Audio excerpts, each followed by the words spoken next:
সিদ্দিক বলতেছে বলে ইয়া রাসূলুল্লাহ ইয়া হাবিবাল্লাহ নবী গো আপনার কাছে একটা আবেদন করতে চাই আমি অর্ধেক রাস্তা যাত্রাটা নিয়ে যাব উমর ফারুক অর্ধেক রাস্তা যাত্রাটা নিয়ে যাবে আমার নবীজি বলছো উমর ফারুক তবে শুনে রেখে দাও উমর ফারুক তবে শুনে রাখো তুমি অর্ধেক রাস্তা মাথাতে যাত্রাটা নিয়ে যাও আবু বকর সিদ্দিককে দিয়ে দাও আমার নবী মুস্তাফা দোনো সাহাবীকে বলতেছে বলো গো আমার সাহাবীরা তবে শুনে রেখে দাও এই যে তোমরা যাতা দুজন সাহাবীতে খাতুনে জান্নাতের পানিতে পৌঁছে দিচ্ছ এটা কোন কারণে উমর ফারুক বলছে বলে ইয়া রাসূলুল্লাহ ইয়া হাবিবাল্লাহ নবী গো আমি খাতুনে জান্নাতের বাড়িতে যাব যাওয়ার পরে আমি যাতাটা নামিয়ে দেব আমার আল্লাহ খুশি হয়ে যাবে সুবহানাল্লাহ আমার আল্লাহ খুশি হয়ে যাবে এ বেরাদুল ইসলাম মাদাস সামানিক নামাও এ সোনা মানিকেরাও আমার নবীজি বলতেছেন এ উমর ফারুক আবু বকর সিদ্দিক ঠিক আছে যাও তোমরা যাত্রাটা হযরত আলীর বাড়িতে পৌঁছে দাও এদিকে আমার নবী মুস্তাফা বলছো গো বেটি ফাতেমা ও গো বেটি ফাতেমা তোমাকে দিনের ভিতরে যদি 1 ঘন্টা দেখতে না পাই আমার মন যেন ভালো করে নাও আমার মা ফাতেমা বলছে আব্বা গো আপনাকে দিনের ভিতরে যদি আমি না দেখি গো আব্বা আমিও খাতুনে জান্নাত থাকতে পারি না এদিকে খাতুনে জান্নাত দু চোখের পানি ঝরায় বাবা কান্না করতেছেন আর এদিকে বেরাদার আবার নবী বলতে চোখ পিটি ফাতেমা কান্না করিও না যাও স্বামীর সেবা করবা তোমার বাড়িতে আল্লাহ রহমত বর্ষিত হবে জোরে বলেন না সুবহানাল্লাহ এ বাবা মুসলমান ভাইরাও ওগো আমার সোনা মানিকেরাও যখন বাবাজি মা ফাতেমা রাদিয়াল্লাহু তাআলা আনহা তিনি আপনার চলতে লাগলেন হযরত আলীকে নিয়াও আর উমর ফারুক এবং আবু বকর সিদ্দিক রাদিয়াল্লাহু তাআলা তিনারা বাবা যাত্রাটা মাথায় করে বহে হযরত আলীর বাড়িতে পৌঁছে দিল আলীর বাড়িতে যখন পৌঁছে যাও এখন হযরত আলীর বাড়ি তো বাবা একটা ছোটখাটো বাড়ি আলীর বাড়ি ছোটখাটো বাড়ি জি কিতাবের মধ্যে পাওয়া যায় হযরত আলী যেই ঘরে থাকতেন বাবা অর্ধেক শরীরটা ঘরের ভিতরে থাকতো আর অর্ধেক শরীরটা বাইরে থাকতো এখন মা ফাতেমা রাদিয়াল্লাহু তাআলা তিনি ঘরখানা দেখার পরে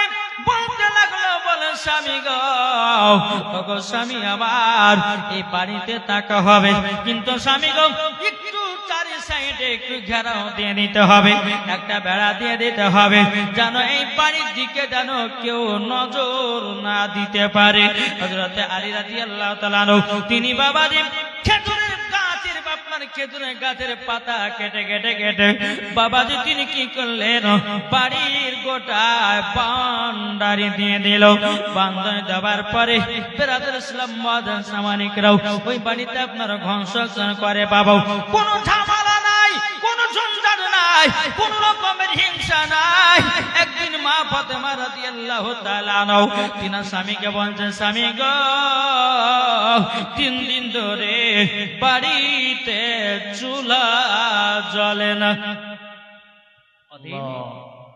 কদিন গো আচ্ছা কোন বাড়িতে 3 দিন যদি চুলা না জ্বলে তোর স্বামী হবে কি গো স্বামী হবে দরকার হয় তোর বাপের বাড়ি যা কিন্তু চাল ডাল নিয়ে রান্না করো তাই বলে বাবা চুলা বন্ধ হবে না এখনকার বাবাজি মুসলমান ভাইরাও এই সোনা মানিকেরাও মা ফাতেমা রাদিয়াল্লাহু তাআলা বলতেন স্বামী গো বাড়িতে 3 দিন ধরে চুলা জ্বলে না একটু যদি খাবারের ব্যবস্থা করতেন গো স্বামী হযরত আলী বলছে বলো গো বিবি খাতুনে জান্নাত আমি মদিনার বাজারে গেলাম কাজের তালাশ করলাম কোন জায়গাতে কাজ পেলাম না ও বিবি খাতুনে জান্নাত তবে শোনো গো শোনো আমি তো কাজ পেলাম না এখন মা ফাতেমা রাদিয়াল্লাহু তাআলা আনহা তিনি বলতেছে বলো গো আমার স্বামী গো আপনি কাজ পেয়েছেন না তো কি হয়েছে, আমার একটা চাদর আছে, এই চাদরটা বিক্রি করে আপনি সবজি এবং আটা নিয়ে আসেন। জোরে বলেন। এখন মা ফাতেমা চাদর বাবা হযরত আলীর হাতে দিলেন, কিন্তু হযরত আলী রাদিয়াল্লাহু তাআলা বলতেছে, এ বিবি খাতুনে জান্নাত, তোমার শরীরে যেটা পর্দা করো এই চাদর কেন আমি বিক্রি করতে যাব?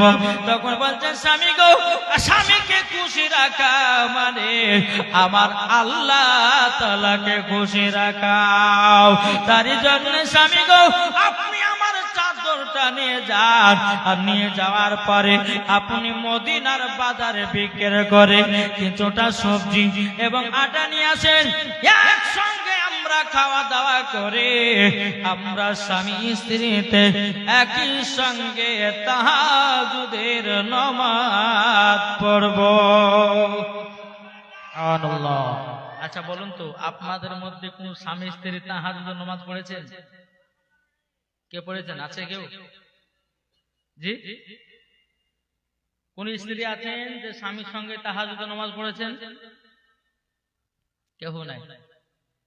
আমার মায়েরা তো সিরিয়াল দেখা জিনিস, এরা তাহাজ্জুদ বলে লয় কি গো? এদিকের মায়েরা তাহাজ্জুদ মনে পড়ে, লজ্জায় বলছে না। জি, এদিকের মায়েরা স্বামী স্ত্রীর কথা মেনে চলে, আর আমি মুর্শিদাবাদের কথা বলছি বাপ। জি, স্বামীর কথা শুনে না, স্বামীর কথা মানেও না। তবে বাবাজি, শুধু মায়েদের দোষ দিলে পরে হবে না, কিছু কিছু পুরুষেরও দোষ আছে, ঠিক না? কিছু পুরুষের দোষ আছে না নাই? যারা ফ্রি ফায়ার পাবজি খেলছে, এরাকে যারা বিয়ে করবে, ওই মহিলাকে 3 মাস পর ডিভোর্স দেওয়ার বিদায় করে, কি ঠিক না? যে ছেলেরা ফ্রি ফায়ার পাবজি খেলবে, খেলার পর নতুন বিয়ে করে নিয়ে এসছে, এখন আর নতুন বউ যদি বলে তুমি আমার লেগে পাউডার নিয়ে এসো না, এই বাজার করে সেটা নিয়ে এসো না, ওকে তাহলে 3 মাস পর ওকে ডিভোর্স দিয়ে তালাক দিয়ে বিদায় করবে না কি? তাই আমি মায়েদেরকে বলতেছি, মা শুধু চেহারা বালা দেখলে হয় না। জি, যার ভিতরে গুণ আছে তাকে তুমি বিয়ে করো, তোমার জীবনটা ধন্য হবে। জোরে বলো সুবহানাল্লাহ। কি? আর এখনকার মহিলারা বাবাজি কি করতেছে, যেই মা ফাতেমা রাদিয়াল্লাহু তাআলা আনহা একজন গরিব হযরত আলীকে বিয়ে করেছেন, আর এখনকার আমার মায়েরা গরিব তো দূরের কথা, এখন মিনিস্টার করতেছে, ঠিক না? মিনিস্টার বলছে মেম্বার যদি হয় তা আরো ভালো, মানে গরিব ঘরে আদের যাওয়ার অভ্যাস নাই, বড় লোক ঘরে যাবে। কিন্তু মা, যেখানে টাকা আছে, যেখানে টাকা পয়সা আছে সেখানে ভালোবাসা নাই, যেখানে ভালোবাসা নাই সেখানে টাকা আছে, কি ঠিক না? জি, একটু মন দিয়ে শুনুন। আমরা মন দিয়ে যদি আমরা সমস্ত ঘটনাগুলো যদি আপনারা শুনেন, আমি মায়েদেরকে বলতেছি, মাগো একটু যদি আপনারা মা ফাতেমার মতো যদি নারী হতে পারেন, তো মরার পরে জান্নাতি জান্নাতি জান্নাতি জোরে বলেন। জি, বেরাদার ইসলাম। এদিকে হযরত আলী বলতেছে, হে বিবি ফাতেমা, তবে শোনো গো, তোমার চাদরটা আমি মদিনার বাজারে নিয়ে যাব। এখন নিয়ে গেল, সারাদিন মান বাবা বসে আছে, হযরত আলীর কাছে চাদরটাকে কিনলো না। বাবাজি মুসলমান ভাইয়েরাও, এই সোনা মানিকেরাও, কি হুজুর বলছে, আলী ও আলী, তোমার চাদর বিক্রি করার জন্য এসেছো?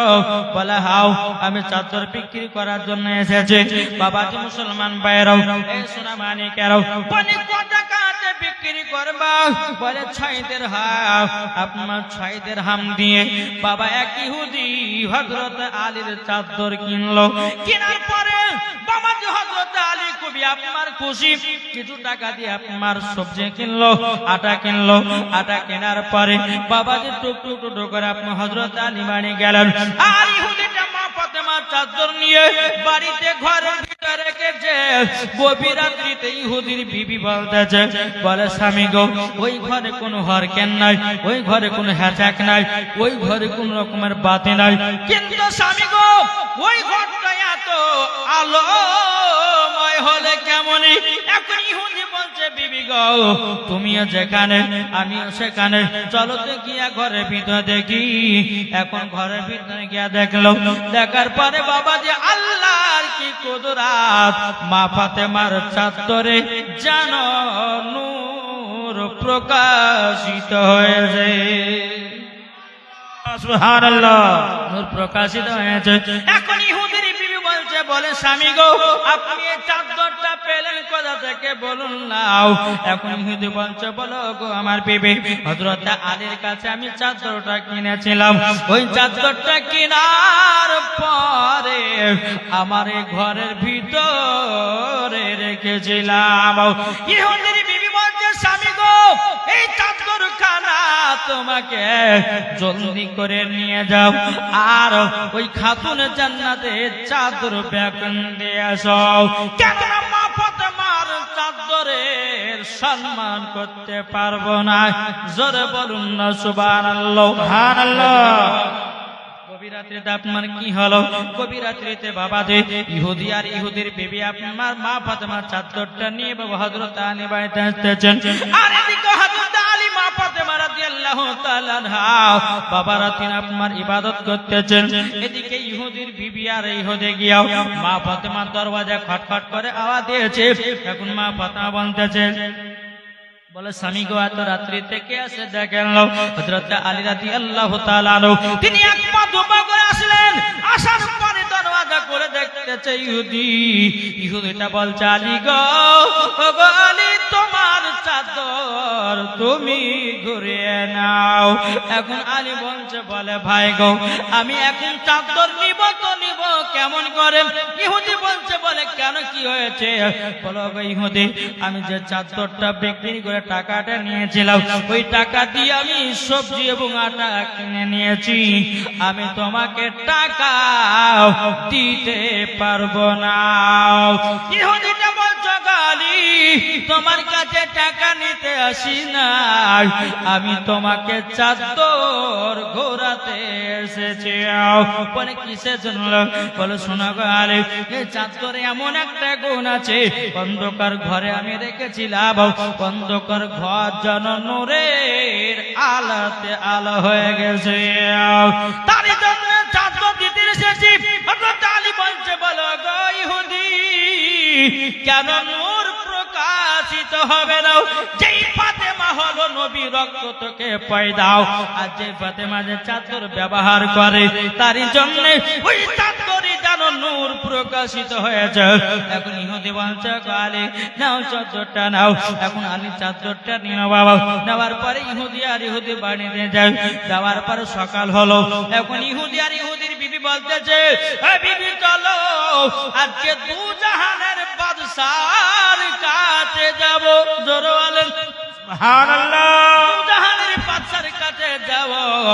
এখন ইহুদি আর ইহুদির বিবি গিয়াও সকালবেলা থেকে নবীকে বলছে, নবী গো, ওগো নবীজি, আপনার মতো দরদ নবী কোন জায়গায় মিলবে না।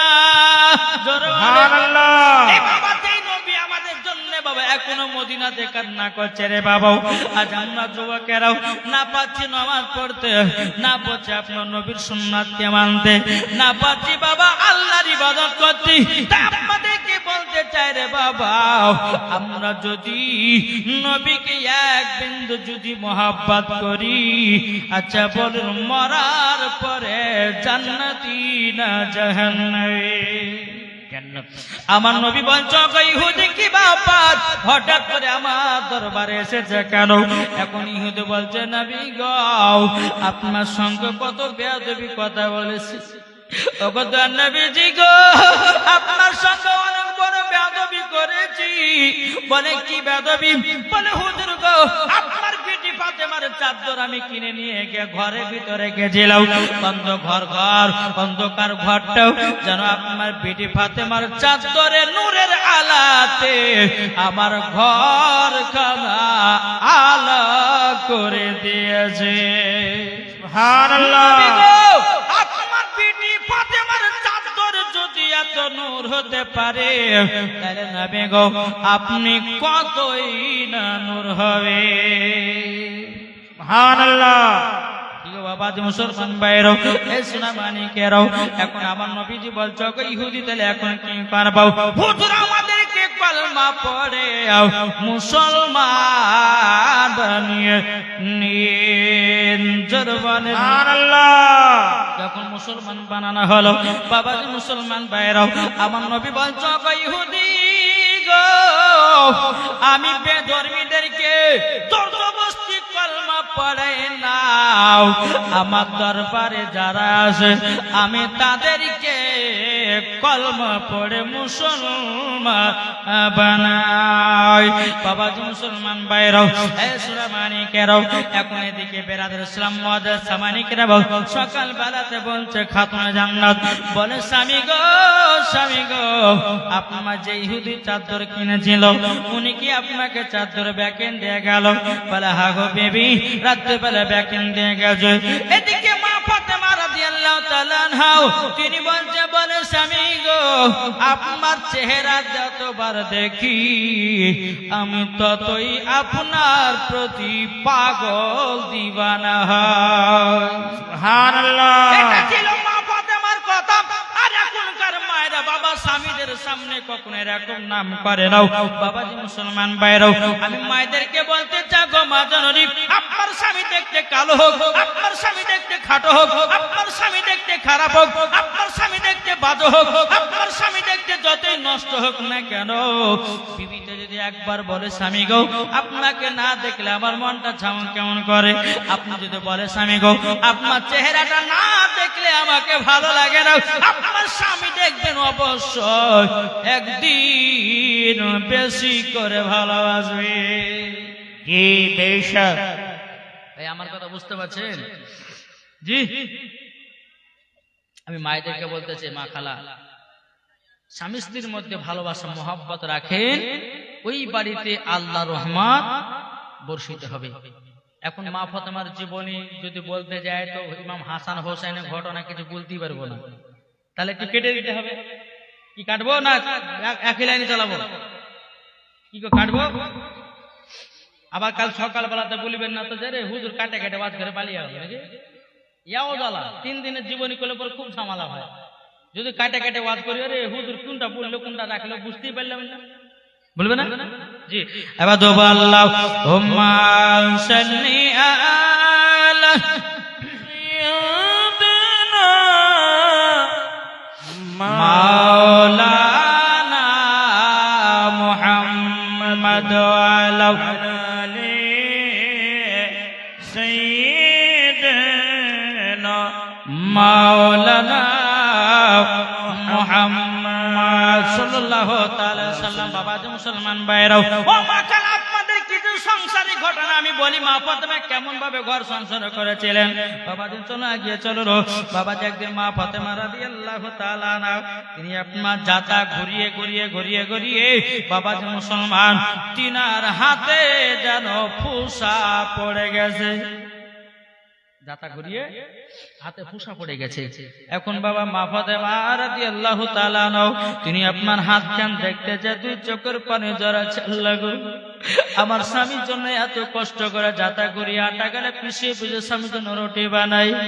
এখন মা ফাতেমা বলে আল্লাহ গো, আমার স্বামীর মহব্বতে আমার জীবন চলে যাক, তবে কিছু করার নয়, তবে আমার স্বামীর ভালো বাসায় আগে। এদিকে মা ফাতেমা হাঁটা দেখতেছে, আর হযরত আলী রাদিয়াল্লাহু তাআলা তিনি মদিনার বাজার থেকে কাজ করে বাড়িতে প্রবেশ করতেছে।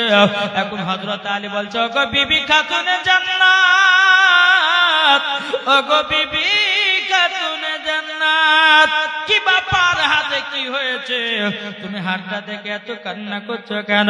তখন বলছে, স্বামী গো, আমি যাতা ঘুরায় আমার জানো হাতে ফুসা পড়ে গেছে। হযরত আলী কি করলেন, ওই হাতে একটা বাবা চুমা দিয়ে দিলেন। চুমা দেওয়ার পরে বলছো, গো বিবি, আপনার আব্বা জানের কাছে তো অনেকগুলো গোলাম আছে, তুমি যাওয়ার পরে তোমার আব্বা জানের কাছ থেকে একটা গোলাম বাড়িতে নিয়ে আসো, তাইলে তো তোমার কাজের আরাম পাবাও। যাও বিবি ফাতেমা, যাও তোমার আব্বা জানের কাছে যাও, একটা তুমি গোলাম চেয়ে নিয়ে আসো। কি চেয়ে নিয়ে এসো? হ্যাঁ বাবাজি মুসলমান ভাইরাও এই সোনা মানিকেরাও ওগো আমার আব্বাজি মুসলমান ভাইরাও এদিকে মা ফাতেমা রাদিয়াল্লাহু তাআলা নাও স্বামীর অর্ডার হুকুম পেয়ে বাবাও আপনার সকালবেলা টুক টুক টুক করে আমার নবীজির কাছে যেতে লাগলেন আমার নবীজির কাছে অনেক সাহাবীরা আপনার বসে আছে আমার নবী মুস্তাফা দেখতেছেন আমার বিটি ফাতেমা আসতেছে আমার নবীজি খাড়া হয়ে গেলেন দাঁড়িয়ে গেলেন আমার নবী মুস্তাফার মাথার পাগড়ি মুবারক খুলে মা ফাতেমা রাদিয়াল্লাহু তাআলা নাকে বাবাজি বসতে দিলেন ও বিটি ফাতেমা কি হয়েছে বলো বলে আব্বা গো আপনার সাথে একটা পার্সোনাল কথা ছিল ও গো বিটি দেখো অনেক সাহাবীদেরকে রেখে দিয়া তোমার কাছে আমি এসেছি বিটি তুমি এক কাজ করো তুমি এখন বাড়ি চলে যাও আমি সন্ধ্যার সময় তোমার সাথে সাক্ষাৎ করব এখন মা ফাতেমা তিন টুক টুক করে আবার বাড়ির দিকে রওনা দিলেন বাবা সন্ধ্যা হলো বাবা আমার নবীজি এক পা দু পা করে মা ফাতেমার বাড়িতে গেলেন আমার নবী বলছে গো বিটি ফাতেমা আমার কাছে কিসের জন্য গেছিলে বলো না তখন বলছো গো আব্বা জান আমার হাতের অবস্থা দেখিন বলে বিটি তোমার হাতে তো ফোঁসা পড়ে গেল ফোঁসা পড়ে গেছে ও বিটি তোমার হাত কেটে নিয়ে যাও আমার নবী মুস্তাফা তিনি আপনার বিটির হাতে একটা চুমা দিল আমার নবী মুস্তাফা দুই চোখের পানি জরা বলছো গো বিটি ফাতেমা স্বামীর সংসার যারা সঠিক ভাবে করবে গো তারা স্বামীর পায়ে তলায় স্ত্রীদের জান্নাত জোরে বলেন এ বাবাজি মুসলমান মা ফাতেমা রাদিয়াল্লাহু তাআলা নাও দুই চোখের পানি ঝরায় বাবা দুই চোখের পানি ঝরা কান্না করছে আব্বা জান গো ও আব্বা জান হাতে ফুসা পড়ে গেছে জাতা ঘুরিয়ে ঘুরিয়ে আব্বা গো একটা যদি আমাকে গোলাম দিতেন বাঁধে দিতেন গো আব্বা আমার কাজে বড় আরাম পেতাম আমার নবী বলছে বিটি ফাতেমা খবরদার তুমি গোলাম চাইবে না বিটি তোমাকে যদি এখন একটা গোলাম দিয়ে দিয়ে প্রত্যেকটা মেয়ের বাবাদেরকে গোলাম দেওয়া জরুরি হয়ে যাবে তার জন্য বিটি ফাতেমা আমি তোমাকে গোলাম দিতে পারবো না গো বিটি আজকে যদি তোমাকে একটা কলম দিয়ে দি বাঁধে দিয়ে দে অনেক ঘরের মহিলারা আছে তার বাপেরা ঠিক দিন খাটে দিন খায় এবং নিজের বিটিদেরকে কষ্ট করে মেয়ে দেয় ও বিটি ফাতেমা তাদের দ্বারা তো গোলাম দেওয়া তো সম্ভব হবে না ও বিটি তার জন্য গোলাম আমি দিব না আমি যুবকদেরকে বলতে চাই ওরে ভাই পারলে পরে একটা গরিব ঘরের মেয়েকে বিয়ে করে বাড়িতে নিয়ে এসো কি গো এখন অনেক যুবকদেরকে দেখা যায় বেটার বাপেদেরকে দেখা যায় বাবা দেখা যায় কি বাবাজি একটা মেয়ে পছন্দ করে এসেছে এখন বাপের কাছে বলছে বলছে আর টিয়ার গাড়ি লাগবে অ্যাভেঞ্জার লাগবে বলছে আপনার বক্স খাট লাগবে বলে এসি ফ্রিজ যত যা লাগবে বাবা সব কিছু আপনার চাইলে বসে আছে কিন্তু আল্লাহর পবিত্র কোরআন বলতেছে যেই যুবকেরা মেয়ের বাবার কাছে যৌতুক চেয়ে নেয় পাকা গোল গোলা হারাম ও ভাই তুমি একটা পুরুষ একজন মহিলা যদি তুমি দায়িত্ব না নিতে পারো তোমার মতো মেয়ারে কেহ নাই কি গো নাই রে পরে তুমি পুরুষ হয়ে মেয়ের বাবার কাছে টাকা চাইছো এটা বাবাজি খারাপ নয় কি গো এখন অনেক বাবা ডিজিটাল বাবাজি মেয়ে দেখা বাড়িয়েছে কেমন জানেন তো যাচ্ছে আপনার বাড়িতে বিটি আছে বলে হ্যাঁ তো আমার বেটা তো চাকরি করে তো মেয়ে ভালো খুঁজছি তো পাসি না গো ও তো বসেন বসলো বসার পরে বাবা বলছে আমার বেটার বিটির সঙ্গে বিয়ে দেবো আমি কোনো যৌতুক ফৌতুক কিছু নিব না বুঝলেন প্রথম আমার কথা বুঝে যান মেয়ে দেখতে যাচ্ছে কি করে দেখে মেয়ে দেখতে যাওয়ার সময় যৌতুক মৌতুক নিব না এমনি বিনা দাবিতে বিয়ে দেবো এবার বাবা দেখা সাক্ষাৎ হয়ে গেল এবার বিয়ের দিন তার ঠিক হয়েছে না হ্যাঁ সেই দিনে বলছে দেখেন বিহাই যৌতুক মৌতুক তো আমি কিছু কথা বলিনি যদি আপনার জামাইকে যদি একটা বাইক দিতে পারেন তো আপনার বেটা বেটি চড়বে চাইছে কি হয়ে গেলে বলছে একটা জামাইকে গাড়ি দিলে পরে আপনার বেটা বেটি চড়বে তো মেয়ের বাবা বলছে ঠিক আছে তাই দিলে। আবার কিছুদিন পরে বলছে আচ্ছা বিহাই যাই হোক, একটা যদি আপনি বক্স খাট দেন তা আপনার বেটা বেটিতে শুবে। এইরকম ভাবে আপনার চাহাতে চাহাতে চাহাতে একবার টুটি পর্যন্ত ধরে নিচ্ছে। এদিকে আবার বলে যৌতুক নিব না, আবার চাহাতে চাহাতে আবার টুটি ধরে নিচ্ছে। তাহলে বাবাজি মুসলমান এইরকম করলে হবে? একজন পুরুষ হয়েছ, বিনা দাবিতে বিয়ে করো মেয়েটাকে। যদি মেয়েটার বাবা মা যদি ইচ্ছা করিত খুশি করে কিছু দেয় সেটা নেওয়া কোনো অসুবিধা নেই। তাইলে আপনি যৌতুক চাচ্ছেন 5 লাখ 10 লাখ 15 লাখ, এই 4 চাকা লাগবে, এই অ্যাভেঞ্জার লাগবে, তারপরে বলছে 8 টিয়ার লাগবে, এই কি লাগবে কি লাগবে সব কিছু বাপের মেয়ের বাবার কাছ থেকে যৌতুক চেয়ে নিচ্ছে। তাইলে বাবাজি মুসলমান, ওই যুবক যখন মরার পরে কবরে যাবে, ওর মুখে এমন ভাবে আপনার আগুন দেওয়া হবে, ওর আগুন আপনার লাড়ির ভিতরে যাবে, লাড়ি মাড়িকে সব পুড়িয়ে আপনার পায়খানা দাঁত দিয়ে বেরিয়ে যাবে। এটাই হচ্ছে আপনার হাদিস, আর এটাই হচ্ছে বেরাদর ইসলাম শাস্তি হবে। যে একজন পুরুষ একজন মহিলাকে বিয়ে করলে পরে তার বাপ মার কাছে যৌতুক চাওয়া চলবে? চলবে না। জি বাবাজি মুসলমান সোনা মানিক, তা আপনাদেরকে বলতে চাই, একজন গরিব ঘরের মহিলাকে বিয়ে করো। আর বিয়ে করবেন কাকে জানে? জি ওই বাতাস খাতুনকে বিয়ে করেন না। বাতাস খাতুন কারা জানেন? যারা মাথায় উন্না ব্যবহার করে না। কি আপনাদের এলাকা আছে নাকি? আছে? হ্যাঁ, এই মাথায় যারা উন্না ব্যবহার করে না এদেরকে বিয়ে করে নিয়েছেন না। কেন বলছি? এই বাতাস খাতুনকে যখন নিয়ে আসবেন আপনার বাড়িতে বরকত আর হবে না। জি তা আপনাদেরকে বলতে চাই বাবাজি মুসলমান, একজন মহিলা দেখবে, মহিলাদের মধ্যে সব মহিলা যে খারাপ তাও নয়, কিছু কিছু মহিলা ভালো, কিছু কিছু মহিলা খারাপ, ঠিক না? তো বাবাজি মুসলমান, আমার নবী করিম সাল্লাল্লাহু আলাইহি সাল্লাম বলেছে, তোমরা বেটা বেটি যখন বিয়ে দিবে তার বংশের পরিচয় কি আছে না আছে সব দেখো, খোঁজ করো।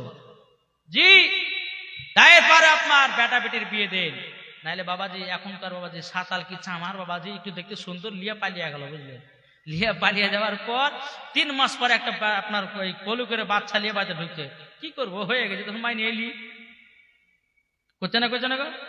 জি তো বাবাজি মুসলমান, যাই হোক, আমি মা বোনদেরকে বলতে চাই, মা খালা শোনেন, আর আপনাদেরকে বলি যে অনেক আপনার ছেলের বাবারা আছে, ছেলের বাবারা কি করে, মেয়ের বাবার কাছে গিয়ে বলে, বিহাই আপনার মেয়ে কোরআন শরীফ পড়ে আছে, আপনার মেয়ে নামাজ পড়ে, আচ্ছা আপনার মেয়ে আপনার পর্দা করে, সব কিছু জিজ্ঞাসা করে এলো। কিন্তু আমি বলতে চাই এটা, যে যারা মেয়ের বাবা হবে আপনারাও আপনার ছেলের বাবাকে জিজ্ঞাসা করেন যে আপনার ছেলে কোরআন পড়তে জানে কিনা, আপনার ছেলে নামাজ পড়ে কিনা, আপনার ছেলে ভালো কাজ করে কিনা, আপনারাও জিজ্ঞাসা করেন। ও শুধু মেয়ে নামাজ পড়বে আর ছেলে নামাজ পড়বে না? আগো আপনার ছেলের বাবারা কি করে, মেয়ের বাবার কাছে যে বাবা যে সব কিছু মেয়েটা দেখে, নামাজ পড়ে, এই কোরআন পড়তে জানে কিনা, এটা সেটা জানে কিনা। ও মেয়েটা সব লাগবে আর বেটাটা লাগবে না? তোমার বেটা কি পড়াইছে? আরে ভাই, তোমার বেটা যদি নামাজি হয় তা একজন নামাজি বউ পাবে, তোমার বেটা যদি কোরআন পড়ে একজন আপনার কোরআন বালি বউ পাবে, একজন ছেলেটা যদি আপনার সঠিক পথে চলে তার কপালে বাবা যে একটা সুন্দর মহিলা জুটবে। ঠিক না? আরে এখনকার মহিলারা তো আজ মৌলবীদেরকে পছন্দ করেই না, বুঝে মৌলবীদেরকে বিয়ে করবে কেন? বলছে মৌলবীদের দাঁড়িয়ে আছে।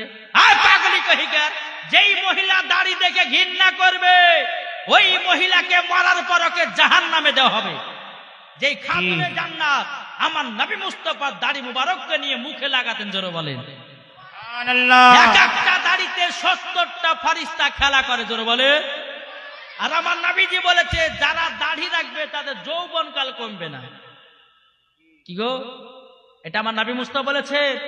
এখনকার যুবকের বাবা যে দাঁড়ি মারি চাইছে, বাবা যে বিয়ে করছে 3 মাস পরে বাবা যে কবিরাজের কাছে বলছে, কবিরাজ আপনি ছাড়া আমার কোনো গতি নাই। বুঝেছেন? আমি গভীরে যাচ্ছি না বাবা। জি কবিরাজ আপনি ছাড়া কোনো গতি নাই, কিন্তু খোদার কসম করে বলতেছি আমার নবী মুস্তাফার সুন্নতি খাবার যদি আপনি খেয়ে যদি সঠিকভাবে যদি আপনি চলতে পারেন তো জীবন আপনাকে ডাক্তারের ওষুধ খেতে হবে না। কি গো, আজকালকার, আমি হক কথা বলে বাপ রাগ করেন না, আজকালকার বাবা যে 3 ছেলে 4 ছেলে মা বাবা যুবক ছেলে সাথে পালিয়ে যাচ্ছে। কি বলেছে না? কেন? স্বামীর দোষ থেকে। জি স্বামীর দোষ থেকে পালাচ্ছে। তাই আমি যুবকদেরকে বলতে চাই, কয়েকটা নবীজির সুন্নতি খাবার বলবো, ওই খাবারগুলো ঠিক টাইম মতো যদি খেতে পারেন তা আপনার শরীরও ঠিক থাকবে। এটা কোনো বানাওয়াটি কথা নাই, কোরআনে উপমান আছে, হাদিসে উপমান আছে। যদি এই খাবারগুলো যদি সঠিকভাবে যদি খেতে পারে, জীবন আর যৌবনকাল কমবে না। যদি দাড়ি রাখে যৌবনকাল কমবে না, জোরে বলেন। বেশ তাই বলতেছে মা, যদি কপালে লেখা থাকে যার কপাল ভালো তার সাথে আলেমের বিয়ে হয়, যার তার কপালে জুটবে না। হ্যাঁ বাবা, যে সিরিয়াল বালের সাথে মিলবে, বেপর্দা বালের সাথে মিলবে। যার অন্তরে দেখবেন যে মহিলার অন্তরে আলেমদের ভালোবাসা থাকবে, আল্লাহ পাক আল্লাহ তাআলা সেই মহিলার কপালে আলেম জুটিয়ে দেয়। জোরে বলো সুবহানাল্লাহ। তাই বলতেছে বাবাজি, যে নমাজ পড়বে, আমি ভাইদেরকে বলছি, যে সমস্ত ছেলেরা নমাজ পড়বে তার সঙ্গে আপনার বিটিদের বিয়ে দেন, একজন আলেমের সাথে বিয়ে দেন, একজন কারির সঙ্গে বিয়ে দেন, একজন হাফেজের সাথে বিয়ে দেন। হ্যাঁ, দেখবেন আপনিও জান্নাতি, আপনার বাড়িও জান্নাতি, ওই আলেমেও জান্নাতি। জোরে বলে সুবহানাল্লাহ। বেশ সুবহানাল্লাহ। আল্লাহ পাক আল্লাহ তাআলা আমাদের সকলকে সঠিক পথে চলার তৌফিক দান করে। জোরে বলো আল্লাহুম্মা আমিন। আল্লাহুম্মা আমিন। এই ওয়াজগুলো করার পরে বাজি অনেক জায়গাতে বলেছি, তখন অনেকজন ফোন করে বলছে হুজুর একটা আলেম পাওয়া যাবে বলে, কেন গো, আমার বেটির সাথে বিয়ে দিব। এদিন কিছুদিন আগে আপনার ওই নদিয়াতে গেছিলাম, তো ওই মহিলাটা আলেমা, দেখতে খুব সুন্দর। তো বলছে হুজুর একটা আলেম দরকার আমার। হ্যাঁ, আমার বেটি উচ্চ আপনার খুব সুন্দর পড়াশোনা করেছে, ইংলিশে অনার্সে পাস করেছে। হ্যাঁ, তো এইরকম ভাবে আপনার খোঁজ খবর নেয়। কিন্তু বাবাজি মুসলমান, আল্লাহ পাক আল্লাহ তাআলা যেন সকলকে যেন সঠিক রাস্তায় চলা তৌফিক দান করো। আর আমার মায়েদের জন্য আমি দোয়া করি, যেন তারা যেন সুন্দর যেন নমাজি বালা একটা মানে স্বামী পায়। নাকি বলছে, ওই মদ মাতাল যদি পড়ে যায় তো জীবন কানা করে দেবার, জি জীবন কানা। তো বাবাজি মুসলমান, যাই হোক, একবার দুরূদ শরীফ পাঠ করুন। আল্লাহুম্মা সাল্লি আলা মাওলানা মুহাম্মদ ওয়া আলা আলি সাইয়্যিদিনা মাওলানা মুহাম্মদ সাল্লাল্লাহু আলাইহি ওয়াসাল্লাম। বাবাজি মুসলমান ভাইরাও, এই সোনা মানিকেরাও, এই ছিল বাবাজি আমার নবী জীবন জগৎ বিটি ফাতেমা, তোমাকে গোলাম দেওয়া হবে না।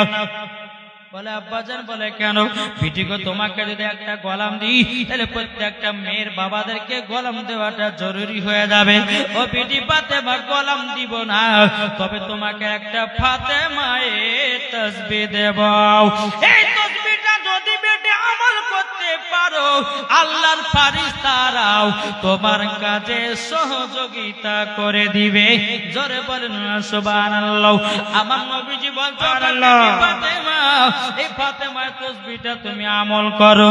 আচ্ছা, আপনারা শুনতে কে রাজি আছেন? কি গো, আপনারা শুনবেন ফাতেমার তাসবিহ? ও মা, কালা যারা নামাজ পড়েন, আমার মায়েদেরকে বলি, মা, যে মহিলা সংসারে সব সময়তে কাজ করেন, নামাজের সময়তে এই আমলগুলো করবেন, আল্লাহর ফেরেশতারা আপনার কাজে সহযোগিতা হবে। দেখবেন কোন কাজ করতে করতে দেখবেন তাড়াতাড়ি হয়ে যায়, আপনি বুঝে যাবেন যে ওই কাজে আপনার ফেরেশতার যোগদান হয়েছে। তাই মা গো, মা জননী, এই ফাতেমার তাসবিহ যারা আমল করেছে, আমার মা ফাতেমা যখন দোয়া করতেন আল্লাহর কাছে, এই ফাতেমার তাসবিহ আল্লাহর কাছে দোয়া করতেন, আমার আল্লাহ দোয়া কবুল করে নিতেন। জোরে বলেন না সুবহানাল্লাহ। রাখো এই ফাতেমার তাসবিহ আমার নবী মুস্তাফা খাতুনে জান্নাত কে বললেন, বলে বেটি ফাতেমাও, এটা 5 ওয়াক্ত নামাজের ভিতরে আমল করবো। এরকম ভাবে আমার নবী মুস্তাফা এক পা দুপা করে বাড়ির দিকে রওনা দেয়। বেরাদুল ইসলাম মুআজ্জাজ সামানিকরাও, হযরত আলী রাদিয়াল্লাহু তাআলা আনহু, তিনি মদিনার বাজার থেকে আপনার বাড়িতে আসলেন। আসার পরে বলছে, বলে বিবি গো, কি ব্যাপার, তোমার মন খারাপ কেন?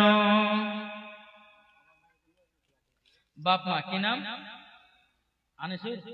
আনিসুর রহমান। বাপ মার নামে দিয়েছে 1000 টাকা। না দিতে না রে রিসালাত, আল্লাহ জাসাতে জেনে দিয়েছে 1000। আল্লাহ কতনা দানটা কবুল করে নিন। জোর করনা আল্লাহুম্মা আমিন। ও বাবা, আমি জীবনে সব ছেড়ে দিলাম বাবা। আমার ইমাম হোসাইনের বয়স যখন বাবা মাত্র 3 দিনের বাচ্চা, সব ছেড়ে দিলাম, ঘটনা কেটে দিলাম। আর না কাটলে পরে আগাতে পারবো না বাবা। জি, এক জায়গাতে বাবাজি যদি এই মা ফাতেমার জীবন করতে যায় তো 3 দিনে মা ফাতেমার জীবন শেষ হবে না। তো বাবা মুসলমান, ইমাম হুসাইনের বয়স যখন মাত্র 3 দিনের বাচ্চা, কদিনের? 3 দিনের বাচ্চা। আমার নবী মুস্তাফা এক পা দুপা করে খাতুন জান্নাতের কাছে এসেছে, বেটি ফাতেমা দাও আমার নওয়াজে রাসূলকে দাও। আমার নবী মুস্তাফা কি করলেন? ইমামে হুসাইনকে কোলে নিলেন, নেওয়ার পরে বাবাজি আদর সোহাগ করতে লেগেছে। জোরে বলে সুবহানাল্লাহ। আদর সোহাগ করছে কেমন করে? আমার নবী মুস্তাফা ইমামে হুসাইনকে যখন বাবা আপনার গালে চুমা দিলেন, গালে চুমা দিলেন, আপনার কপালে চুমা দিলেন, ঠোঁটে চুমা দিলেন, চুমা দেওয়ার পর কিছুক্ষণ পরে আবার নবী মুস্তাফা জানো বাবা 2 চোখের পানি জড়ায় কান্না করে, পানি জড়ায় বাবা কান্না করতেছে। এদিকে মা ফাতেমা রাদিয়াল্লাহু তাআলা আনহা তিনি ঘর থেকে দেখছে কি ব্যাপার, আমার আব্বা জানতো ইমাম হুসাইনকে নিয়ে আদর সোহাগ করতেছিল, কিন্তু আল্লাহ গো আমার আব্বা জান হঠাৎ করে কান্না করতে লাগলো কেন? মা ফাতেমা রাদিয়াল্লাহু তাআলা আনহা তিনি এক পা দুপা করে আসলেন, আসার পরে বলছো আব্বা হুজুর কি ব্যাপার, আমার বেটা ইমাম হুসাইনকে নিয়ে আপনি আদর সোহাগ করতেছিলেন, কিন্তু আব্বা গো আব্বা আপনি কান্না করতে লাগলেন কেন? আমার নবী বলছো বেটি ফাতেমা তবে শোনো গো, জলদি করে তুমি বাড়িতে যাও, তোমাকে শুনতে হবে না। মা ফাতেমা বলছো আব্বা জান যতক্ষণ আপনি না বলবেন আমি ফাতেমা বাড়ি যাব না। আমার নবী বলছে বলো গো বেটি ফাতেমা আমি কেন কান্না করছি তুমি জানো গো? আব্বা জানি না বলে তো আপনাকে জিজ্ঞাসা করছি গো আব্বা আপনি কিসের জন্য কান্না করেন? আমার নবী বলছে গো বেটি ফাতেমা আমি ইমাম হুসাইনকে নিয়ে আদর সোহাগ করতেছিলাম, আবার আদর করতে করতে আমি গালে চুমা দিয়েছিলাম, কপালে চুমা দিয়েছিলাম, ঠোঁটে চুমা দিয়েছিলাম, আল্লাহ পাক আল্লাহ তাআলা আমাকে গায়েবী আওয়াজে বলছে বলে নবী গো ইমাম হুসাইনের কপালে চুমা না দিয়ে, গালে চুমা না দিয়ে, ঠোঁটে চুমা না দিয়ে ওগো নবীজি ইমাম হুসাইনের গলায় চুমা দে, গলায় চুমা দে। কিন্তু বেরাদার ইসলাম মুআজ্জিন সামানিকরাও আমার মা ফাতেমা বলছে বলে আব্বা গো আব্বা জান কি ব্যাপার আপনি হঠাৎ করে গলাতে চুমা দিলেন কেন? আমার নবী বলছে গো বেটি ফাতেমা তবে শোনো গো আজকে ইমাম হুসাইনের মাত্র 3 দিনের বাচ্চা, আমি ইমাম হুসাইনকে নিয়েও জানো যখন আদর সোহাগ করতেছিলাম ওগো বেটি ফাতেমা ইমাম হুসাইনের যখন 53 বছর 5 মাস হবে, যে ইমামে হুসাইন কারবালাতে যুদ্ধতে যাবে ওগো বেটি ফাতেমা ইবনে জিয়াদের লোকেরাও তারা যেন ইমাম হুসাইনের গলায় যেন ছুরি চালাবে, গলাতে যেন ছুরি চালাবে। ও বেটি ফাতেমা তারই জন্য আমি গলাতে চুমা দিয়েছি গো। এদিকে বেরাদার ইসলাম মুআজ্জিন সামানিকরাও মা ফাতেমা রাদিয়াল্লাহু তাআলা আনহা তিনি বলছো গো আব্বা জান ওগো আব্বা জান আপনি বলছেন কারবালাতে শহীদ হবে, আব্বা গো আমি কারবালার ময়দান দেখতে চাই। কে বলছেন? কে? খাতুন জান্নাত বলতেছেন যে আব্বাজান আমি কারবালার ময়দান দেখবো, যে কারবালাতে ইমাম হুসাইন শহীদ হবে আমি ওই কারবালার ময়দানে এখনই দেখতে চাই। জোরে বলেন। আমার নবীজি বলছে বেটি ফাতেমা কারবালার ময়দান তো 300 থেকে 350 মাইল দূর। কি গো কত বললে? আমার নবী বলছে গো বেটি ফাতেমা কারবালার ময়দান 300 থেকে 350 মাইল দূর। ও গো বেটি ফাতেমা আমি তোমাকে একটা টাইমের ভিতরে আমি কারবালার ময়দান দেখিয়ে নিয়ে আসবো। আমার মা ফাতেমা বলছে বলে আল্লাহ গো আমি আব্বার কাছে আবেদন করেছি আমার আব্বা জান আমাকে সঠিকভাবে কারবালার ময়দান দেখায় দেবে। আব্বা গো আমি এখনই কারবালা দেখতে চাই। আমার মা ফাতেমা রাদিয়াল্লাহু তাআলা মনে মনে চিন্তা করছেন, লাগো আমার আব্বা যদি শাহাদাতের আঙ্গুলের ইশারাতে চাঁদকে যদি টুকরা করতে পারে, আমার আব্বা যেন সামনে যদি গাছের সালাম জানাতে পারে, আমার আব্বা যদি আপনার খেজুরের আড়ে থেকে গাছ বানাতে পারে, আমার আব্বা যদি পাথরকে কলমা পড়াতে পারে, নিশ্চয় আমার আব্বা এখনই কারবালার ময়দান দেখায় দেবে। সুবহানাল্লাহ। বলার পরে আবার খাতুন জান্নাত বলছে, আব্বা জান আপনি যতক্ষণ কারবালা দেখাবেন না আমি কারবালা যতক্ষণ না দেখবো, ওগো আব্বা জান এই জায়গা থেকে আমি পা লড়াবো না। আমার নবীজি খাতুন জান্নাতকে খুব ভালোবাসতো বাবু। আমার নবীজির 4 কন্যা ছিল, কটা বললাম বাপ? রুকাইয়া, জাইনাব, কুলসুম, ফাতিমা। এই মা ফাতেমা ছিল সবথেকে আপনার ছোট কন্যা। আমার নবী মুস্তাফা 4 বিবি থেকে খাতুন জান্নাতকে খুবই একদম ভালোবাসতো রে বাবা। যেটা বলতে নবী আমার শুনতেন, আর মা ফাতেমাকে যেটা বলতো মা ফাতেমা আপনার কারেন্ট বরাবর শুনতো বাবা। বেরাদার ইসলাম মুআজ্জিন সামানিকরাও, আমার নবীজি বলছে কারবালা কোথায় আছো গো কারবালা? কারবালা বলছে লাব্বাইক ইয়া রাসূলুল্লাহ। নবী গো আপনার হুকুম বলুন, আপনার পা মুবারকে কুরবান হয়ে যাব। এ বাবারা মায়েরাও, আমার মা কালো, যখন কারবালার ময়দান কত কিলোমিটার দূরে? 300 থেকে 350 মাইল দূর। আমার নবী আপনার কিনা কারবালার সাথে কথা বলতেছে। আমার নবী বলছে কারবালা তোমাকে দেখতে চাই ইমামে হোসেন, তুমি কি আসবা নাকি? কারবালা কথা বলে নাও। আমার নবী বলছে কারবালা তুমি কি আসবা নাকি? তোমাকে ইমাম হাসান দেখতে যায়।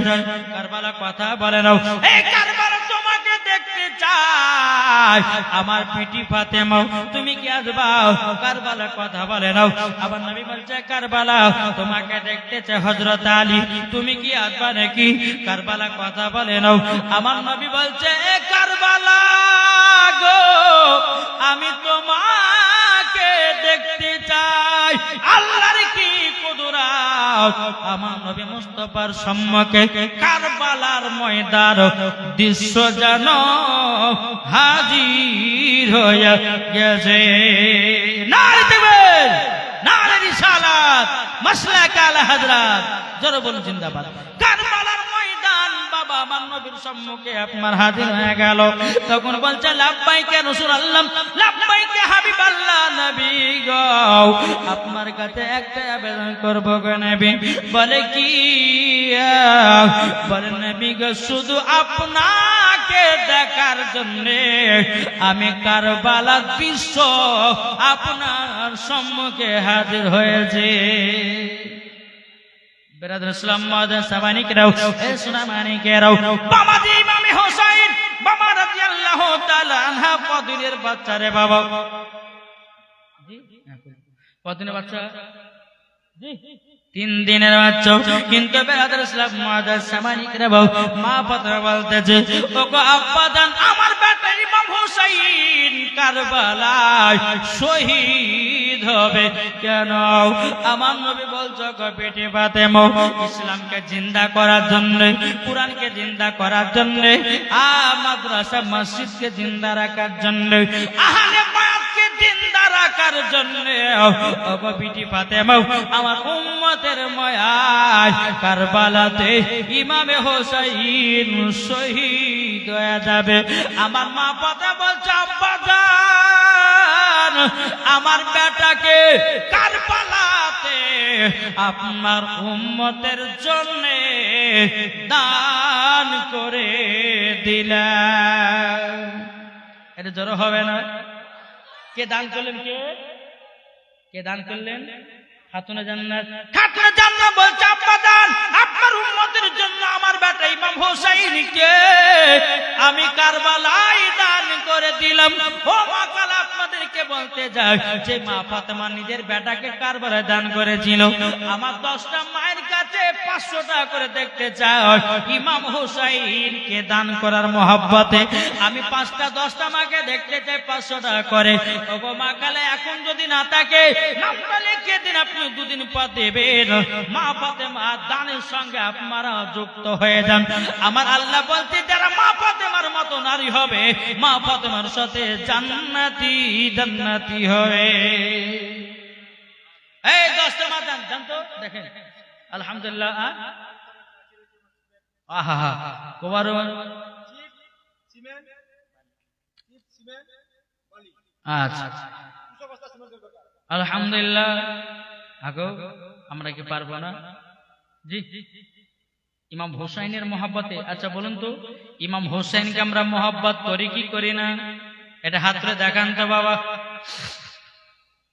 হাত উঠলো না এখনো, কি গো? এটা হাত তুলে,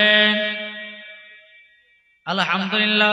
আচ্ছা, ইমাম হোসাইনের মহব্বতে একটা ভাই 10 বস্তা সিমেন্ট হবে না? আছেন কেউ? এই কবরস্থান সবাইকে যেতে হবে গো। জি, কি গো নাই? একজন ভাই আছেন নাকি 10 বস্তা সিমেন্ট? ও মা খালা, আমার 10টা মাকে বলবো, আপনাদের মধ্যে কোন মা আছেন নাকি 2 বস্তা করে সিমেন্ট? ও গো মা, উনি গেছেন, আপনাদের নামটা লেখাইয়া দিবেন। আমি দাদাই করে আপনার কিনা নামটা দেখে আমি ওই মায়েদের জন্য আমি দোয়া করব। ও ভাইরা কেউ আছেন না নবীর প্রেমিক, নবীর আশিক আছেন? ইমাম হুসাইনের মহব্বতে একটা ভাইয়ের কাছে আমি 10 বস্তা সিমেন্ট দেখতে চাই। পারবেন না দিতে গো? কি আছেন না? আচ্ছা, 10 বস্তা যদি না হয় তাহলে 5 বস্তা দেন। একটা ভাই বলেন যে হুজুর আমি দিলাম 5 বস্তা। এই কবরস্থান উপলক্ষে বাবাজি মরে গেলে সবকিছু জমি জায়গা রেখে দিও, আপনাকে 3 টুকরা কাপড় পরিও, আপনাকে কবরে শুইয়ে দেওয়া হবে রে ভাই। ও সোনা মানিকেরা, ও ভাই একটা ভাই বলুন যে আমি 5 বস্তা সিমেন্ট দেওয়া কে আছে? নবী মুস্তাফার প্রেমিক বাবাজি একজন ভাইয়ের কাছে আমি দেখতে চাই 5 বস্তা সিমেন্ট। কি নাই? নাই কি হবে না? এই 5 বস্তা সিমেন্ট হবে না? কোন ব্যক্তি নাই? আল্লাহর রহমতে জি, ইমাম হোসাইনের মহব্বতে এই কবরস্থানের বা পাঁচিল দেওয়ার জন্য সিমেন্ট একজন ভাইয়ের কাছে 5 বস্তা চাইছে। আল্লাহ বলছে মুসাফিরের দোয়া কারেন্টের মতো কবুল হবে। কোন ভাই নাই? কোন ভাই নাই? এই আর আমার কথা কি বুঝতে পারছে না কি? না আমি ভাবছে যে আমাদেরকে বলছে না, না আমি একলা করে দেবো নাকি? কি হবে না? একজন ভাই হবে না 5 বস্তা সিমেন্ট? কে আছে? মানিক, মোহাম্মদ মানিক শেখ, তিনি দিচ্ছে 5 বস্তা সিমেন্ট। নারে দেবেন, নারে রিসালাত, মাসলাক আল হযরত মোহাম্মদ মানিক শেখ 5 বস্তা সিমেন্টের দাদা জোরে বলে জিন্দাবাদ। আর কোন ভাই নাই? কি হবে না? আর 5 বস্তা কি হবে না? আচ্ছা 5 বস্তা মাছু 5 বস্তা না দেবেন, না রিসালাত মাছু দিয়েছে 5 বস্তা সিমেন্টের দাতা জোরে বলে জিন্দাবাদ। আর কোন ভাই হয় না? তখন যাচ্ছে একদিন তোমার নাম হবে লাশ, একদিন আমার নাম হবে লাশ। ঠিক ঠিক না? একদিন তোমার নাম হবে লাশ। মকবুল হোসেন, মকবুল হোসেন দিয়েছে 2 বস্তা না দেবেন, নারে রিসালাত। আল্লাহ মকবুল হোসেন দিয়েছে 2 বস্তা সিমেন্ট। আল্লাহ গো তিনার দানটা কবুল করে নিন, জোরে করেন না আল্লাহুম্মা আমিন। এখন যাচ্ছে একদিন তোমার নাম হবে লাশ, একদিন আমার নাম হবে লাশ। সাদা কাপড় পরবে দেহ, রবে না আর আপনি কেহ। সাদা কাপড় পরবে দেহ, রবে না আর আপনি কেহ। বন্ধ হবে নিঃশ্বাস, একদিন তোমার নাম হবে লাশ।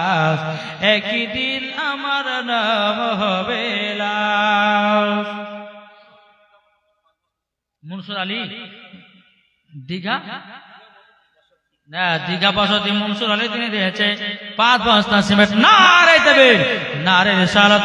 আল্লাহ গো দীঘা বসতি মনসুর আলী তিনি দিয়েছে 5 বস্তা সিমেন্ট। আল্লাহ গো তিনি দানটা কবুল করে নিন। আবুল কাসিম দিয়েছে 1 বস্তা, আবুল কাসিম দিয়েছে 1 বস্তা। আল্লাহ গো তিনি দানটা কবুল করে নিন। আল্লাহ গো তিনি দানটা কবুল করে নিন। তখন আরে মসজিদে এলানে হবে, একে একে জানবে সবে, সকলে আসবে তোমার বাড়ি। মসজিদে এলানে হবে, একে একে জানবে সবে, সকলে আসবে তোমার বাড়ি। বড় পাতা গরম পানি আনিবে কেউ আতর দানি, ঠিক না বলেন? আরে বড় পাতা আর গরম পাতা গরম পানি আনিবে কেউ আতর দানি, কেউ গিয়ে কাটবে ঝাড়ের বাস, একদিন তোমার নাম হবে লাশ, একদিন আমার নাম হবে লাশ, একদিন তোমার নাম হবে লাশ, একদিন আমার নাম হবে লাশ। জানা যায় শরীক হবে কত বন্ধু বান্ধব, 3 চুলো মাটি দিবে ভাই। জানা যায় শরীক হবে কত বন্ধু বান্ধব, 3 চুলো মাটি দিবে ভাই। তোমরা মনে রাখবে যেতে হবে কবরেতে, তোমরা মনে রাখবে যেতে হবে কবরেতে। পবিত্র কোরআনে লেখা একদিন তোমার নাম হবে লাশ, একদিন আমার নাম হবে লাশ, ঠিক না বলেন? ও বাবা দি, তাহলে আমাদের শরীর যদি লাশ হয়ে যায়, তাহলে কবরে কেন 2 বস্তা সিমেন্ট দাও না ভাই? কি গো, ওই কবরে সারা জীবন থাকতে হবে। ও মা কালা, আপনাকে কবরে শুয়ে দিবে 5 টুকরা কাপড়, আমার ভাইদেরকে 3 টুকরা কাপড় কবরে নিয়ে যাবে, আপনার শুয়ে দেবে। বিসমিল্লাহি ওয়ালা মিল্লাতি রাসূলুল্লাহ বলে, ওগো মা জননী, স্বামী কাঁদবে 4 দিন, বেটা কাঁদবে 5 দিন, বেটি কাঁদবে 1 মাস, এরকম ভাবে কাঁদতে কাঁদতে আর কেউ খোঁজ নেবে না। কিন্তু মাও, আপনি যদি কবরের উন্নতি কল্পে যদি 2 বস্তা সিমেন্ট লিখে দিতে পারেন গো মাও, হয়তো আল্লাহ পাক আল্লাহ তাআলা আপনার কবরের আযাব আল্লাহ বন্ধ করে দিতে পারে। কি হবে না? এ মা বোনেরা, একটু পারলে দেন না মা। কত টাকা যাচ্ছে? আপনার তো লক্ষ্মী ভান্ডার টাকা পাচ্ছেন মাসে মাসে, হ্যাঁ? আজকে লক্ষ্মী ভান্ডার দিয়ে দেন, পরে পাবেন কি পাবেন তার কোনো গ্যারান্টি নাই। কি গো, ঠিক না? এই মা খালা 2 বস্তা করে সিমেন্ট, যদি এখানকার মহিলারা 2 বস্তা করে সিমেন্ট দিতে, মানে 500 বস্তা হয়ে যাবে। হবে না? ইনশাআল্লাহ হবে। একবার জোর তুলেন। যেই মা খাদিজা রাদিয়াল্লাহু তাআলা আনহা তিনি দানের দিক দিয়ে ফার্স্ট হয়েছিলেন, আমার আল্লাহ বলছে যার দান দিক দিয়ে হাত লম্বা, আল্লাহ বলছে আমি তাকে আগে জান্নাত দেব। জোরে বলো সুবহানাল্লাহ। জি, তো কোন মা যদি থাকেন 2 বস্তা করে লেখার নামা, এই কমিটিরা যায়নি দেখে, হ্যাঁ 2-3 জন মায়েদের দিকে যান না খাতা নিয়ে, আলহামদুলিল্লাহ আজকে প্রায় 100 বস্তা সিমেন্ট হয়ে যাবে। আলহামদুলিল্লাহ, আল্লাহ পাক আল্লাহ তাআলা সকলের দান আল্লাহ কবুল করবেন। জোরে বলুন আল্লাহ আমিন। তাই আমি মায়েদেরকে বলতে চাই, মা খালা যদি পারেন 1 বস্তাতে 1 বস্তা দেন, 2 বস্তা বলে 2 বস্তা দেন, অসুবিধা কিছু নাই। আল্লাহ পাক আল্লাহ তাআলা বলতেছে যারা বেশি দান করে তার বাড়িতে আল্লাহ বরকত দেয়। জোরে বলুন সুবহানাল্লাহ। আর দেখবেন যার বাড়িতে বরকত নাই, আপনাকে বলছি সে যার বাড়িতে বরকত নাই, টাকা ইনকাম করছেন বরকত নাই, আমি তাকে বলবো যে আপনি বেশি বেশি করে দান করুন, আল্লাহ বলছে ওই বাড়িতে বরকত হবে। জি, যার বাড়িতে আপনার বরকত কমে গেছে, আমি ওই মাকে বলছি আপনি 100, 200 বা 1 বস্তা, 2 বস্তা, 3 বস্তা যে যেমন পারবেন সিমেন্ট আলহামদুলিল্লাহ নামটা লিখে দিয়ে যাবে। আল্লাহ পাক আল্লাহ তাআলা সকলের দানগুলো আল্লাহ কবুল করবেন। একবার মদিনা থেকে দিলটি লাগিয়ে জুমজুম আদিদের উপর আল্লাহুম্মা সাল্লি আলা মাওলানা মুহাম্মদ ওয়া আলা আলে সাইয়্যিদিনা মাওলানা মুহাম্মদ সাল্লাল্লাহু তাআলা সাল্লাম। বাবাজি মুসলমান ভাইরাও, এ সোনা মানিকেরাও, আমি একটু জীবনের দিকে এগিয়ে যাই রে বাবা। আমি মায়েদেরকে বলবো, মা যদি মনটা একটু কাঁদে তাহলে 1 বস্তা 2 বস্তা করে কবরের উন্নতি গল্পে দেন গমাও। আমার আল্লাহ বলছে তাদের দানগুলো আল্লাহ কবুল করে নিবে। জোরে বলেন না সুবহানাল্লাহ। এ বাবাজি মুসলমান ভাইরাও, তোগো আমার সোনা মানিকেরাও, মা পাতা বলছে আম্মা গো, আমি ইমামে হোসেনকে আপনার উম্মতের জন্য আমি কারবালায় দান করে দিলাম। জোরে বলেন ও বাবা যে মুসলমান ভাইরা সুরা মানিকেরাও, এখন মা পাতা বলছে আব্বা গো আব্বাজান, আমার বেটা ইমাম হোসেন কারবালা শহীদ হয়ে পড়ে থাকবো। ও গো আব্বাজান, আব্বাজান, ওই জায়গা কোন জায়গাতে ইমাম হোসেন শহীদ হয়ে পড়ে থাকবে? আল্লাহ গো আপনার কাছে একটা আবেদন করতে চাইল, ও গো রব্বুল আলামিন, তার সেই জায়গাটা আমাকে একটু দেখায়া দিন।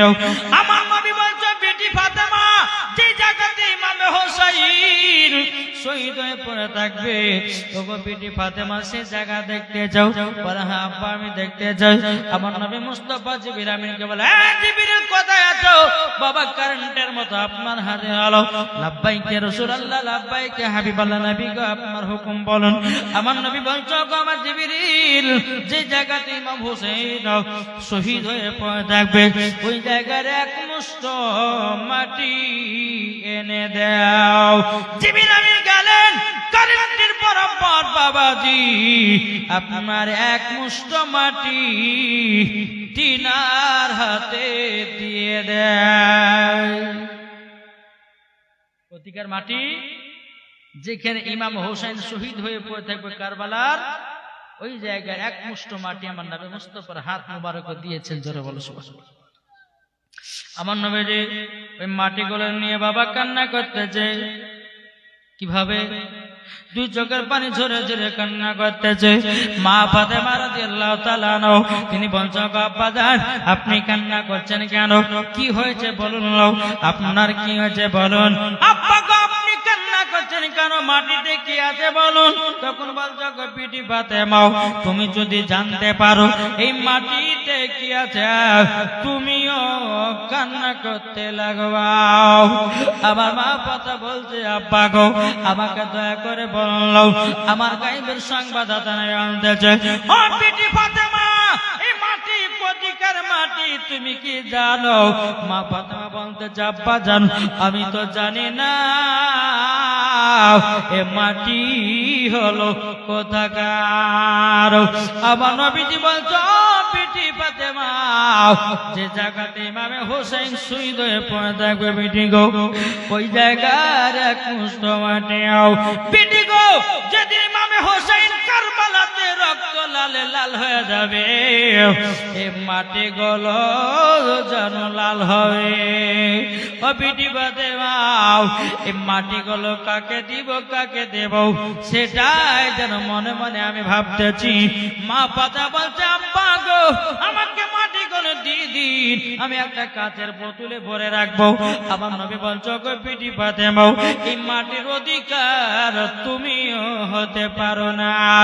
মা পাতা বলছে আব্বা গো তাহলে আমার বেটা ইমাম হাসানকে দিয়ে দিন।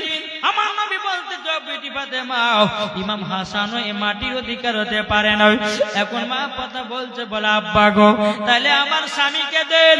আমার নবী বলতো গো বিটি ফাতেমা তবে শোনো গো শোনো, এই মাটির অধিকার হযরত আলীও হতে পারে না। ওগো আব্বা জানো, তাহলে এই মাটিগুলো আপনার কাছে রেখে দেন। আমার নবী বলতো বিটি ফাতেমা এ মাটি আমার কাছেও রাখাও যাবে না। তখন আব্বা আমার মা কথা বলছে, আব্বা গো তাহলে কাকে দিবেন, কাকে দেব? আমার নবীজি উম্মে সালমাকে ডাকলো। উম্মে সালমাকে বলতেছে, উম্মে সালমা শোনো শোনো, এই মাটি গেল তোমার কাছে, যত্ন করে রেখে দাও। উম্মে সালমা বলছে, নবী গো এই মাটি গুলো কি হবে বলুন নাও। আমার নবীজি বলছে, উম্মে সালমা যেদিন ইমাম হোসেন কারবালাতে শহীদ হবে গো, এই মাটিগুলো রক্ত লালে লাল হয়ে যাবে, আমি তার জন্য তোমার হাতে মাটিগুলো আমি দিলাম। এখন বাবা উম্মে সালমা বলছে, নবী গো আপনার বিটি ফাতেমাকে তো দিতে পারতেন, ইমাম হাসানকে তো দিতে পারতেন, হযরত আলীকে তো দিতে পারতেন, কিন্তু নবী গো আপনার কাছে তো রাখতে পারতেন, কিন্তু নবী গো আমার কাছে রাখলেন কেন? কি কারণে? আমার নবী মুস্তাফা গায়েবের সংবাদদাতা নবী বলতে চায়, উম্মে সালমা যেদিন ইমাম হোসেন কারবালায় যুদ্ধ করতে যাবে গো, সেদিন বিটি ফাতেমাও থাকবে না, ইমাম হাসানও থাকবে না, হযরত আলীও থাকবে না, আমিও থাকবো না, আমিও পর্দার আড়াল হয়ে যাব। ওগো উম্মে সালমা সেদিন তুমি বেঁচে থাকবা, তারই জন্য তোমাকে মাটি গুলো আমি দিলাম। উম্মে সালমা দুই চোখের পানি ঝরায় কান্না করতে লেগেছি, বলো গো আমার এই মাটির এত গুণ। আমার নবী বলতো, গো উম্মে সালমা যেদিন তুমি দেখবা মাটি গুলো রক্ত লালে লাল হয়ে গেছে, সেদিন তুমি ভেবে নিবা ইমাম হুসাইন দুনিয়াতে বেঁচে নাই। এ বাবাজি মুসলমান ভাইরাও, আমার নবীজি গায়েবের সংবাদদাতা নবী, 53 বছর আগে কি ঘটবে আমার নবী মুস্তাফা বলতে পারে। এটাই হলো আমাদের নবী। কি গো আজ কিছু দল বলছে নবী গায়েবের খবর জানে না। আরে কোন পাগলে বলে নবী গায়েবে জানে না? কোন পাগলে বলে নবী গায়েবে জানে না? এলেন নবী মক্কা শহরে শাহে মদিনা, এলেন নবী মক্কা শহরে শাহে মদিনা। কোন পাগলে বলে নবী পড়তে জানে না? কোন পাগলে বলে নবী পড়তে জানে না? এলেন নবী মক্কা শহরে শাহে মদিনা। আরে মাথায় আপনার টুপি থাকলে আলেম তো হয় না, মুখে দাড়ি থাকলে পরে আলেম তো হয় না। যাদের দিলে নবীর ভালোবাসা তারাই দিওয়ানা। হবে না বাবাজি মুসলমান ভাইরাও, এখন কিছু লোক বলতেছে নবী গায়েবের খবর জানে না। আচ্ছা বলুন, আমাদের নবী গায়েবের খবর জানে কি জানে না? এ বাবাজি মুসলমান যারা বলে জানে না, তাদের আকীদা হলো ইবলিস মার্কা আকীদা, তাদের আকীদা হলো আবু জাহেলি আকীদা। আর যারা বলে নবী গায়েবী জানে, তারাই হলো হোসাইনি আকীদা। এই ভাই তাইলে বলুন, হোসাইনি মুসলমান হতে চান না এজিদি মুসলমান হতে চান? এটা হাত তুলে দেখান না। হোসাইনি মুসলমান, আচ্ছা 2 বস্তা করে সিমেন্ট দেন না গো, লিখেন না, দেখেন যে ইমাম হোসেনের মোহাব্বতে গো, জি এই 2 বস্তা করে সিমেন্ট দেখান না।